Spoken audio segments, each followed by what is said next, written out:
I don't know what the light is like, but this is my first glimpse of these. I've been told second biggest Lenin in the USSR, so that must mean the second biggest Lenin in the world. Actually, no, I think it's the second biggest Soviet monument. I mean, I guess that's pretty subjective. What is a monument? Because I think I've seen much bigger. Perhaps it's the second biggest political bust, let's say. Apparently the first one is in Lake Baikal. I don't know if it's what condition it's in, if it's still standing. It was a very old man that told me, so his knowledge from the 80s might mean that this is in fact the biggest if the one at Baikal is no longer in existence. But I'm actually going to Baikal next year, so I'll be able to see number 1 and 2. And getting here was quite spontaneous, actually. I went looking for socks, boxer shorts, and a hat, amongst some other little shopping items, and then I couldn't find any of them in like the biggest market that I've been, any to my satisfaction at least. And so I was like, oh fuck it, let's just go on a bus and drive to this town, which I've forgotten the name of, but it's an hour south of Kazan.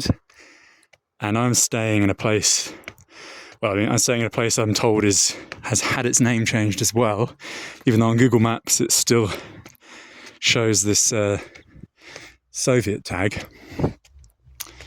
And I've been staying there for 9 nights now. I've got 2 weeks in total. It's the hotel where the cabin crew stay. So every morning I get woken up at 8:30, knock, in the corridor for their alarm call breakfast from the reception staff. And I always find it funny because I don't know if it's because they're very attractive, if it's a marketing thing, but Russian women always seem to have a job on planes in Central Asia. I've travelled Kyrgyz Airlines, now I think it's Air Samon, the Tajik airline, and there's at least 1 or 2 Russian staff always. But I mean, it's like the smallest airline. Surely they have enough local people that want to do those jobs. So I never understand why there's always a good-looking Russian lady. Anyway, that's besides the point. There we go. So here's Lenin. I don't really know anything about this. From what I've seen in Google, there's a lot of graffiti on this Lenin. We will find out shortly. A couple of security guys down there wanted to say hello, looking very dubious.